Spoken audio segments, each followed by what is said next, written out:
Hello, and welcome back to Making the Rounds. Sorry we didn't get an episode in for the LMS versus LPL games. There were a few issues with wellness and scheduling and You can whatever blame else. me. I'm not I'm blaming sick. anyone, it's a blanket statement, okay? Just like when I interview players and I ask them about how mid pressure makes it difficult to jungle, they say, well, when your mid laner is going 0-16, they don't say it by name, but everyone knows who we're talking about. Okay. I feel like people can talk just now that I've said a sentence.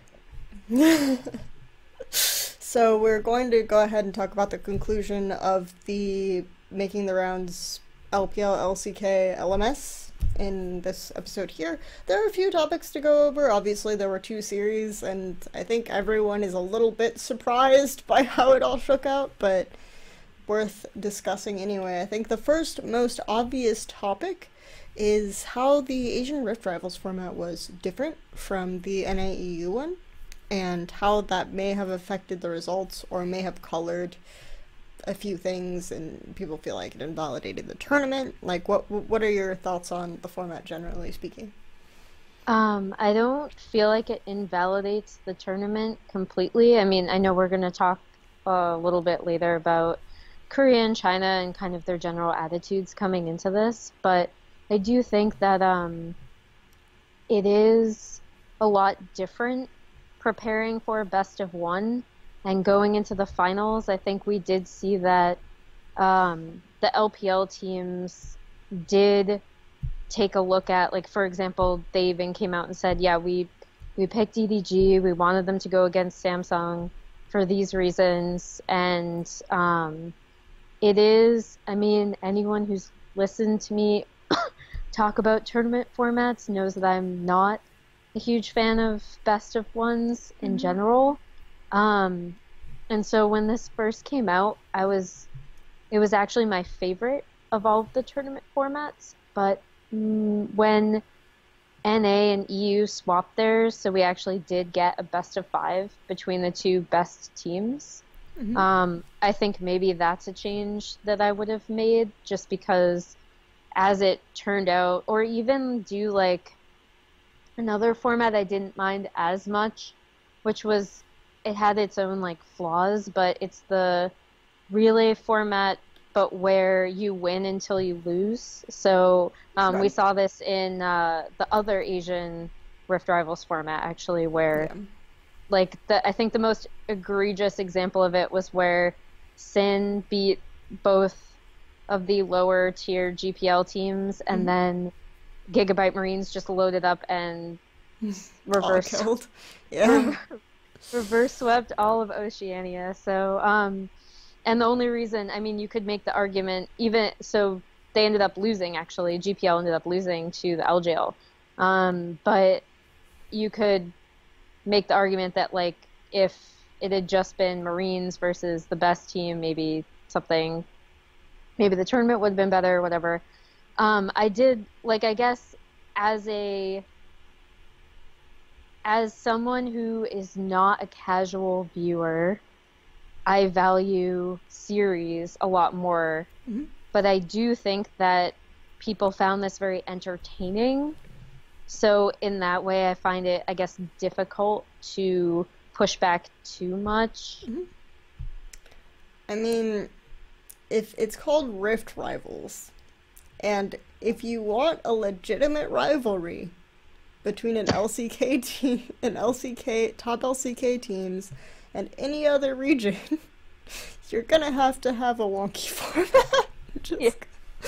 throw We that have to out walk there. a format, make sure, like, it's like MVP, Rocks, Tigers, ever 8 wins.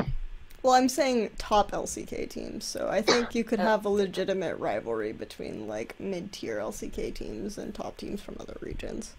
Or, yeah. So I think that that's kind of an issue in and of itself. I think it is entertaining. It's kind of cool. I liked the element of strategy that they added, though, where you have to kind of guess who the next team is, decide how you want to set it up. Like, do we want to just assume that SKT is going to beat all of us, right? And so do we want to send out our worst team against them? Yeah, I But saw that all of the Weibo, like posts people were were, posting on Weibo, like, please let EDG get SKT so we yeah, can just get that out of the way. EDG or OMG get SKT is what people were generally arguing. So I think that the way that LPL did it, I was surprising to me that they did try to match teams to similar strength because they actually do have faith that we can do it. Like we have this ability. So I think that I found that nice for a change because I don't want the region to just give up. So I was happy about that. I do think, however, the ways in which they win, like I feel like Shia is a really really good Galio player, for example. Yeah. But and then of course the Mystic Kog'Maw thing. Obviously, eventually you just ban that.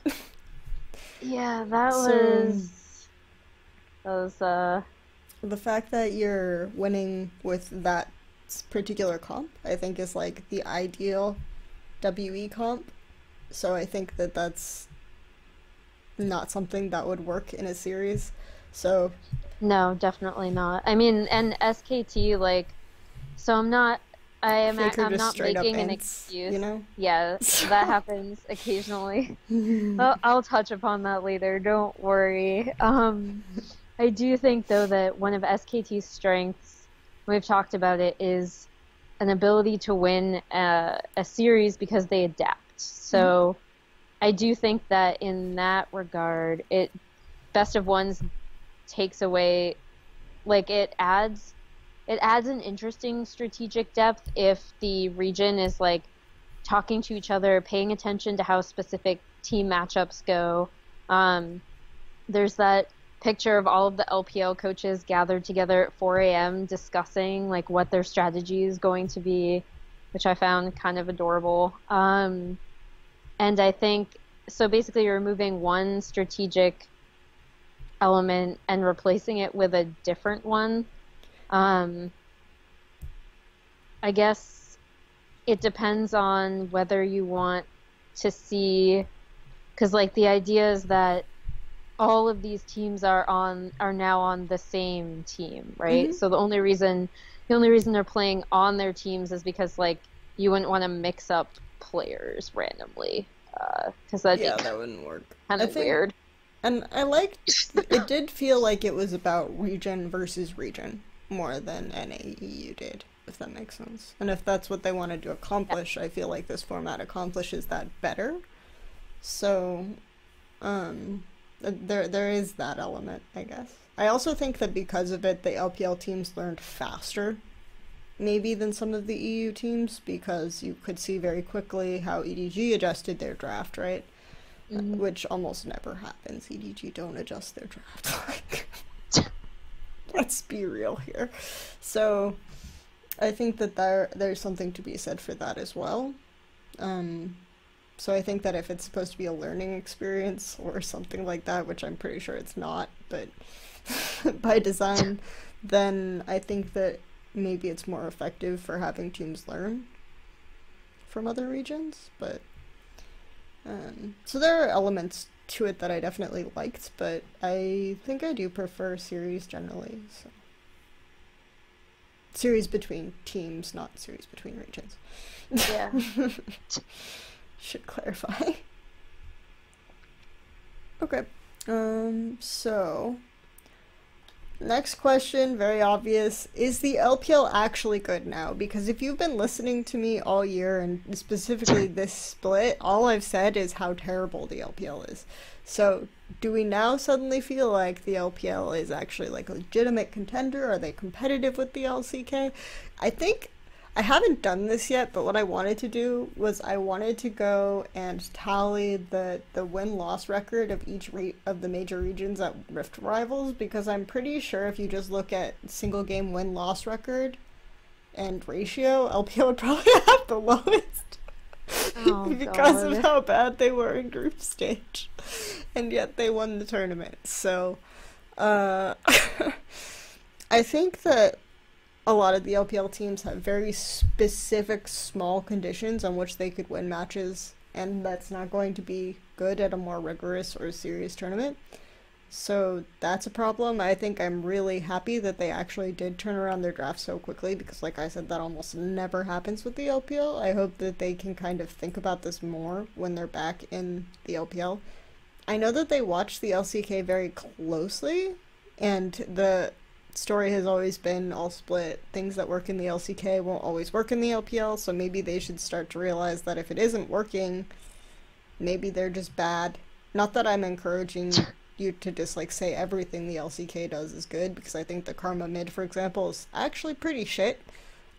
Yeah. So I'm not encouraging that kind of blind stuff, but if there's a lot of stuff that seems really good on paper, LCK teams are having a lot of success with it, and you can't make it work, like the Elise Renekton, maybe you should fix problems in your own play instead of just saying, nah, it's not good.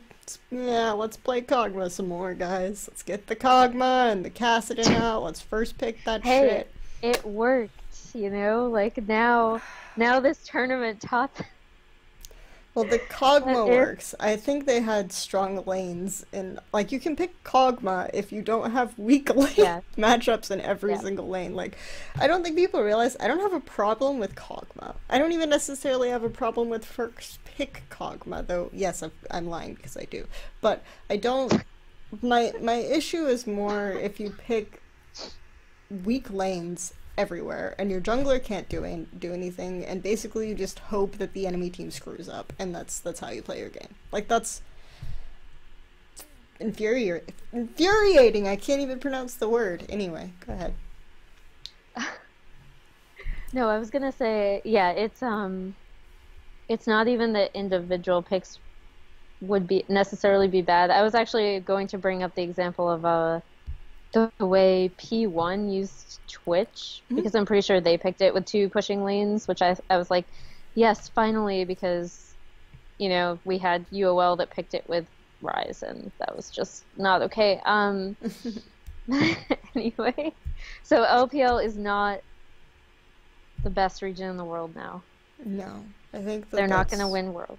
it's funny because on Weibo I do legitimately have people like Chinese fans private messaging me asking me like, are LPL good now? Do you think LPL are good? Like, it's much less of an issue in the West, obviously, because no one cares if the LPL is good or not, but it's it's kind of funny to see that. Anyway, Yeah, I mean, I guess I don't even know if I'm a Korean fan. It's definitely the region I care about the most. I'm the fan of a team who I will still shit on at every hmm opportunity I get. I was honestly surprised to see Korea lose. I will say that. Like, I did not think that they would lose. I thought I that, legit slept through the first game and had to go watch it because I was just like, this is just gonna be humiliating. It's SKG versus WE. I've already yeah, seen this, and then I woke up. I was like, wait, what? They won? And EDG were up. I was like, wait, what? Oh no, wait. The first game was EDG EDG, Samsung. Samsung, Yeah, yeah. that's the one I slept through. It was like they're legit just gonna lose. EDG have just been a terrible disappointment. They never learn anything ever. So there's like they could theoretically win Samsung, but they don't.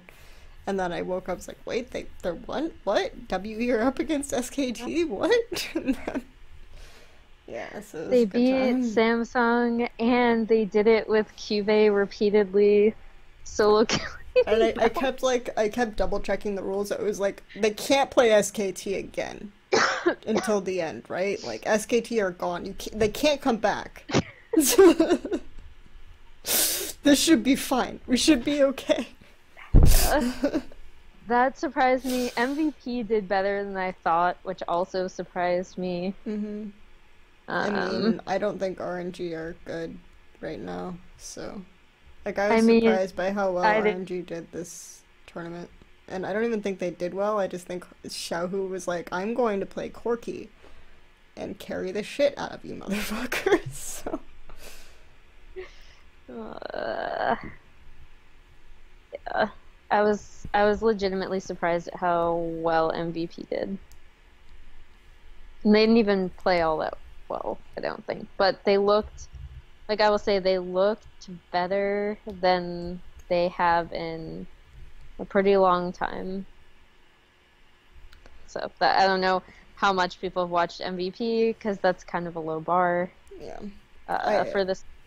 I actually had more faith in OMG to beat MVP and RNG to beat KT, if that makes sense. Like, I prefer those Yeah. matchups for LPL. So I actually thought, yeah, MVP could probably beat RNG if they just like XD face roll their faces on the keyboard. They could probably catch RNG out at some point as long as they're banning like playmaking supports, and then RNG just picked Karma. Well, and let's be real, that game was, was interesting. Yeah, I actually think that OMG would have done better against MVP, and we kind of saw that, right, in the group stage as well. Yeah. And I think Yeah. obviously OMG have no idea what they're doing. It's like if you put OMG and MVP together, neither team has any idea what they're doing at any stage of the game, but OMG might have like slightly better players. Yeah, So I'd agree with that. individually, so it's like that's kind of what happens. Whereas RNG, I feel like they're gonna overthink themselves because they understand the game a little bit and their execution has been really shit lately. So they're gonna end up in a situation where they're like trying to like 0-3-2 as the Chinese meme is, because RNG never like 1-3-1. They always like let me decides to teleport randomly to Xiaohu's lane and they 0-3-2.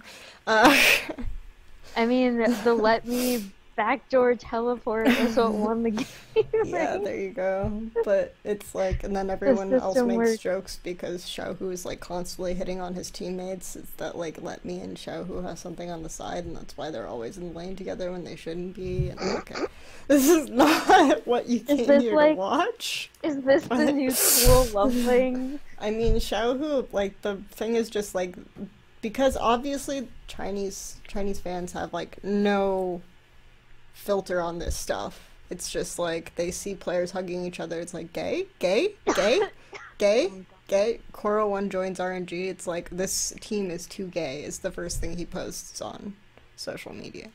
Um,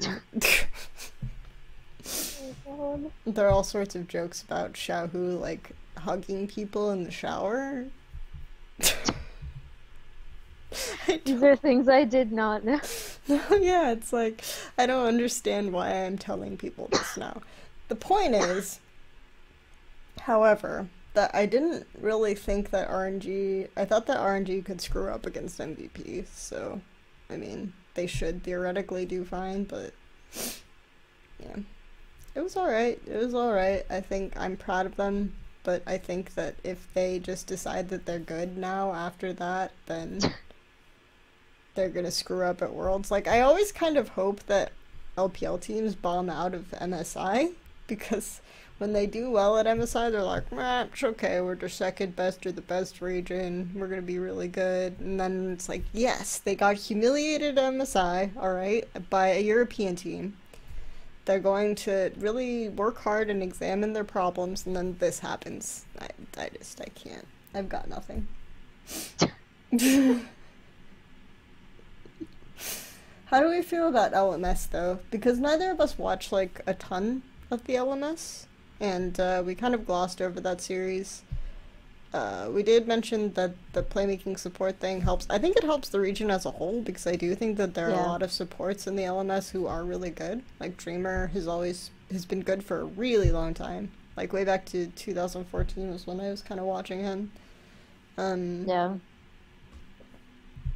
and he Um, came up really big for Amachi in the groups stage against OMG, so I hope that. See, the weird thing with LMS is that I'm still not sure how to feel about Ray's gaming yeah. because the series I've seen from them, like, so yeah, after we talked about it, I went and watched a few of their games, and I was like, this team is not very impressive to me. They just Um, they're like Flash Wolves without the finesse of Flash Wolves is the way I put it. They're like budget Flash Wolves. or the talent, yeah. Yeah. I think so. Like, I guess for me going into this tournament, the only thing that was uncertain about the LMS was how well Flash Wolves would do because they're still kind of ramping up since they had Hmm. all of their weird internal issues for like the first 3 weeks or so. Um, I, so now I'm just like I guess I can see a scenario where they go back and just win sure. everything, right? Because I'm still, I think that's pretty likely, actually, because I think yeah, they're looking really good even domestically before they went into this tournament. So, yeah, once they got Karsa back, it was like, oh, okay. So even though they lost, I think that like the I'm best still of not sure five. how to feel. Yeah, I'm still not sure how to feel about the depth of the region, just because I just see Flash Wolves still as well above the other teams.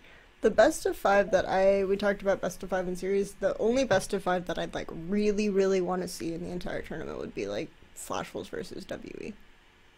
Yeah, that'd be really interesting. I'd really like to see that. Maybe we will get to see it at some point. Um, Cross your fingers for the yeah, World Championship. I think would be really interesting to me because I think they have almost they have some similarities, but they do very different things with them, I would say. Yeah. And we've even seen Flash Wolves, and I don't know if it's just because they did it Um, they did it very quick, like they tried to adjust too quickly, or maybe they were successful with it in scrims and they just didn't perform well on stage. But we have seen Flash Wolves kind of try to adjust to a style that WE was running throughout spring LPL with like a more hyper carry bot lane, Hmm. and it did not No. work. Like it did not suit the team whatsoever, I in my mean, opinion. I So. feel the same way about LMS that I do about LPL. Is a lot of these teams have very limited conditions under which they will succeed. So, if um, some of the top teams, if they get those conditions, they can do really well against like the SKTs and things like this. And I think that's probably true of Flashes and WE. Um, Probably not win a best of five, obviously, because of these limitations, but take games for sure. Yeah, So, and that was never really my doubt about Rift Rivals. This, I always felt like under the best circumstances for the LPL teams, they can take single games off of the LCK team, sure. Um, but I just didn't think that they would get them, you know. yeah, So yeah, obviously, we're not the most qualified people to talk about LMS. I think AHQ has a lot of those conditions with the Mountain Westor thing. yes. I feel like I pe- still am people not sold on HQ. people constantly complain about like Westor starting, but the thing is that I feel like Westor really understands Mountain and kind of what Mountain needs in the jungle. So their jungle mid synergy is much better when Westor plays. So that's kind of where I fall on that. On is super inconsistent, right? He's really Yeah. streaky. He needs like his specific champions. He needs a Camille trying to engage without his team and giving up 4 kills. Yeah, stuff like that. I mean, So that's a win condition. Oh, I'm so bitter about that anyway. Machi are kind of a mess. I feel like okay, I lied. I'd like to see the Flash Wolves WE best of five or the Flash Wolves WE best of five. I'd really like get want to get piss drunk and watch OMG versus Machi. Oh God, that'd be something. That would be super fun because none of it would make sense. It would be great. I was Okay. thinking Machi MVP because that would also be Yeah, sure. We could do like a triathlon or something. That doesn't make any sense and in the then context. OMG MVP. Oh I God, must be already drunk. Yeah. the Uh, worst ever.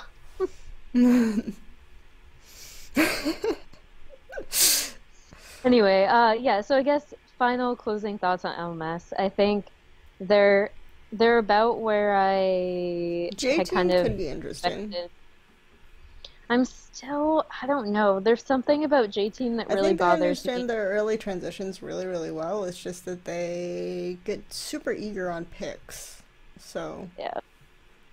Like they kind of so like I feel their like, mid game reminds me of a worse KT, which yeah, is if like not a no, no, good no. I thing feel to like remind there me were of. three iterations of KT at this tournament. There was JT, RNG, and KT. Yeah, so Yes, I agree with that. It's very tilting for me.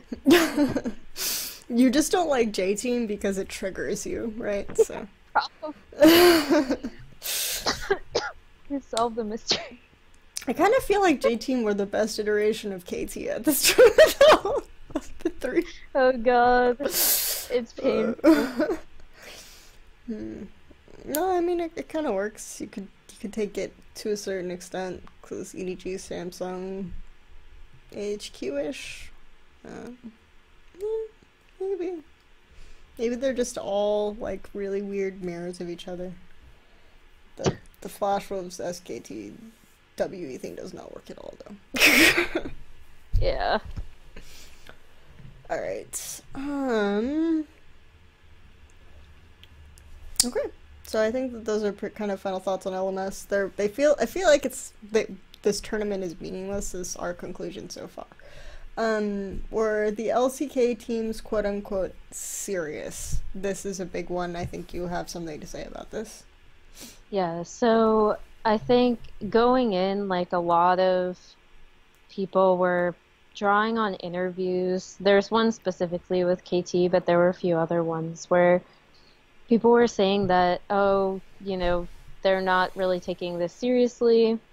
I think my opinion is regardless of whether they were taking it seriously or not, I think that the flaws in all four of the LCK teams that came to this tournament are very visible. So, like, I don't think that attitude uh, erases the fact that all four of these teams have visible flaws, Mhm. including SKT, which is something that, like, I think that because they win so often, because so many people kind of, in my opinion, somewhat mindlessly try to adopt their play style to try to squish it on their team where it might not work. We see this a lot in other regions where people just are kind of like, they're the best, so we're going to take from them and try to play that play style, even if it doesn't fit. Um, Mm. I think that, like, so for SKT, the most visible thing that we saw from them is obviously something that has been I don't even, like, this isn't new. And it's like not even not new. And like by not new, I mean it's not like KT where you look at a split and a half worth. Like this is so not new. It goes back to the first iteration of SK Telecom T1 number 2, Mhm. um, where Faker's playstyle, like the thing that people don't realize because his calculations work out like 99% of the time, right? Mhm. So when you have that kind of over aggressive playstyle, the natural flip side to it is that sometimes you're going to get punished for it. And we've seen like why was Afrika always able to beat Yeah, Mike Young. SKT? Anyway, go ahead. Why was Afrika always able to beat SKT? That it was had a lot to do with the fact that they would capitalize on these over aggressive plays that Faker would make, and they also had a mid laner who was like Faker but worse. And I'm talking, by the way, for Han. people, I'm not talking about the current Afrika. I'm talking about Nikki. like last year's Afrika, and I'm specifically referring to Mickey. Um, and Mickey did not change his playstyle. He has not ever changed his playstyle. I don't think you'll ever see him really change his playstyle. I He mean, I can't think get he rid of worked the those. Lee Sin mid out of his champion pool, but That was a plus. That was a plus. Um, yeah. I was glad to see that he abandoned that wall on Anarchy. But yeah, so I think the obviously a huge part of why SKT lost to Team WE was the fact that, Faker makes an overly aggressive move at in the very beginning of the game that gives Kog'Maw an early kill, which of all things with WE's Brother composition, Faker. that's not something not something you want to happen, because it means that WE can kind of just not sit back and relax, but it obviously gives Condi a lot more options. It means that they have a little bit more leeway in the beginning of the game, and I think credit to WE for playing that game out really well, right? Like to your point, if they are presented with the right win conditions, in this case it was Faker inting early on to the Kog'Maw. Faker inting into Kog'Maw with Xia on, like, what I think is right now his best champion, so yeah, we're good. His taunts were ridiculous, by the way, can I just say? Yeah, I was like offended on behalf of LGD when I saw him play it this past weekend before Rift Rivals. I was like, oh my god, that is disgusting. But yeah, go ahead. So I think another thing that you have to watch out for with SKT is that they still have had trouble fitting Peanut into the team. So typically, if you see when they look at their best or at their most like SKT-like, it's when they have Blanken as their jungler. And one of the reasons, in my opinion, is that it's hard to have a mid laner like Faker who really pushes the boundary on what he can get away with. And again, I'm not even necessarily criticizing him for that, and I'm not criticizing SKT for playing around Emily him. thinks Faker sucks and is overrated. No. When you have a player that good, you want to play around them. But this means that, so like if you're looking at SKT like a budget, right? You have certain things that you cannot afford, and sometimes, sorry, my voice is cracking. It's fine, guys. Emily's just going through puberty. No. Sometimes you cannot afford Peanut having these optimistic invades or his general lack of vision control, which, although he's not placing, I think it was like 0.46, just like a record low or something. He's still one of the lowest warding junglers in Korea. And basically, when you have too many risks on your team, you kind of strain the budget of that team. And I think that's why Peanut has looked at times a little bit out of sync with the rest of the team. Similar in somewhat to Huni. Huni has worked really well with SKT, and he has also worked really poorly at times with SKT in terms of like his very aggressive teleports that he calls. And we didn't necessarily see that at this tournament, but I'm saying these are all things that SKT has to, like, these are all flaws that SKT has, and I think we saw that out of Peanut, we saw that out of Faker. It's not anything new. Does it mean they're a bad team? No. Another thing I am looking at, though, with this team is, did you just whisper yes? I mouthed it and then I realized you couldn't hear it, so I whispered it and you're like, another thing I will be looking out for SKT, which is, it'll transition while I'm talking about Samsung, because I think one thing I'm going to be looking at is Wolf in the bot lane, because I think that he knows how to dictate the lane a lot better on mage supports than he does on tanky initiators or melee, like bruiser, hard CC supports. If you think of even his Alistar, which has been a really good Wolf champion, he plays it as a disengage or counter engage champion more often than he plays it as a as like the primary initiator. And that's fine for SKT because they can flex and they have a lot of initiators on that team.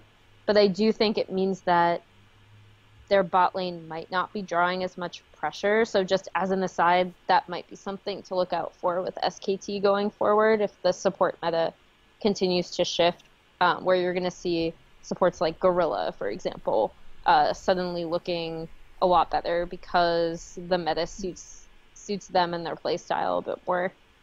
That transitions. Yeah, like, okay, so Miko, can we just say, like, he had that one Rakan game that was, like, insane. I feel like there were like specific players who were hard carrying the LPL teams. And for EDG it was Mako. It's like really hard. But yeah. It's a hard carry like that on support, but congratulations. But transitioning into Samsung, I think that might be something you see out of Samsung too. Because we've already seen how their bot lane can be a weak point. Again, not necessarily at this tournament, but we've seen teams target Ruler in the past because he does look a lot better on certain champions than others. But one thing that worked out really well for him with Core JJ was that Core JJ's really lane focused. Yeah, like really, really lane focused. And now that things are again moving away from his Zyra, yeah. I'm very curious to see how that works out, especially since Samsung has a mid lane problem right now. Yeah. And EDG also I has think this mid lane problem right now, though. Yeah, it's really interesting to see what happens to teams when one of their players who is really instrumental in setting up everything starts underperforming. And that's what has happened on Samsung. I think a lot of people who maybe hadn't watched them going into this tournament, maybe they weren't expecting Crown to have such a quote-unquote weak tournament if all you saw from him was his performance last split, for example, was really, really strong. So that's a problem, and I do think, in my opinion, and obviously I don't know, I know if you ask the team, they'll always say scrim results, so it's pointless to ask. And honestly, typically with Korean teams, that is the case. It's always results. But I think that's another reason why you see Ambition starting, because he is... I don't necessarily think that that's a bad call. It's not. I actually don't think it's a bad call at all. I think what would happen if they started Haru is that Haru... So, like, I love to give Ambition crap for his early optimistic level 2 invades that end up with his death. But Haru is like that on steroids. And if you don't have a strong mid laner, or like, I'm not even saying Crown's a weak mid laner, but like if he's not holding the lane for you and pushing it forward and making sure that you can get away with that shit, even if maybe you shouldn't cough Haru, you know. I think that that's probably why you're seeing, and again, like, this is me making a lot of assumptions just based on both junglers' styles, but I do think that is probably a large reason why you're seeing a lot more Ambition. Haru has only played one game, so but I think if that is if Crown's kind of struggles continue, I think it's really starting to catch up to Samsung. I think it was also very visible at this tournament, but again, not a surprise if you've watched their more recent games. Moving on to KT, I mean, did we learn anything new about KT? No. Like, they played the exact same way that they've been playing, and to your point, there were 3 KTs at this tournament, and it's arguable as to whether the real KT was the best one. Yeah. I think fans were able to see a lot of KT's weaknesses. If they haven't before, they certainly know them now, in terms of one member of the team, usually Smeb or Mata, just because they're the 2 primary initiators, I would say, at times, kind of going in without the rest of the team. Pawn, even though he's put up good numbers this split, and they found, his kind of target champion pool of Corky, Victor, and Galio. I think there are a lot of times where he really looks lost on the map, which makes it difficult for KT to make the most out of his pressure. I don't know if they're just not communicating where they want to apply pressure. I don't know what is going on there, but again, not a new thing. Mm-hmm. And then MVP looked better than I thought. I was not expecting a lot out of them. Sure. Their recent performances have been very bad. I think you saw a lot of their weaknesses. Again, like, if you saw them set up for Baron at all at this tournament, you can probably see why they have a lot of issues. I think Beyond looked better than he has in this tournament, which is probably why the team as a whole looked a lot better. One thing that I think, another thing, again, back to, since we've talked a lot about bot lanes and other teams, I think that MVP, Max is really kind of starting to feel some of the strain from his laning partner. Because, yeah, a lot of people said that Maha improved last split, but I actually think a lot of it was because Max was picking a lot of, like, off-kilter champions and really carrying that lane. Like, if you look at how they lane together, he's the one that's dictating the pace of the lane. He is, roaming. He's doing all kinds of crazy stuff, and that allowed either Maha, it took either pressure off of Maha, or his laning vastly improved because Max was setting up a lot of trades for him, and that, for whatever reason, has not worked this split, even though you would think that the support meta would favor Max because he is an initiator and someone who really likes to get into fights. So I still don't have a lot of hopes for MVP, even if Beyond looked a little bit more comfortable in communicating with his lanes, just because once they get to mid-game, they really don't know what to do. They kind of just dance around Baron, and they take 50-50s, and that's what we saw. Sorry, that was kind of depressing and just like shitting on all of the LCK teams. I mean, I guess my point is only that upbeat thing I said during the entire LPL rant was that RNG have gay jokes, so I don't know. I think to wrap up my point is that, to me, it doesn't matter the attitude with which the LCK teams entered this tournament, because I think that the flaws that they showed in their games are not anything surprising. Sure. I don't think that that's true either. I think maybe they didn't have as much preparation, but I don't think a lot of teams prepared super hard for this. Like, the LPL team said that they didn't really prepare going into this, and they didn't really discuss going into this what their strategy was going to be, so they ended up having to stay up until 4 a.m. the night before the LMS series just to try to decide what they're doing. So I think that it's like, if you use that excuse that the LCK teams didn't really come prepared or didn't treat this tournament seriously, I think you at least also have to apply that to the LPL.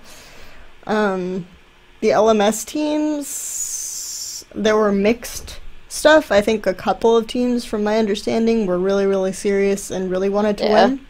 Specifically, like AHQ and G Team, so I think that that's part of why they looked so good.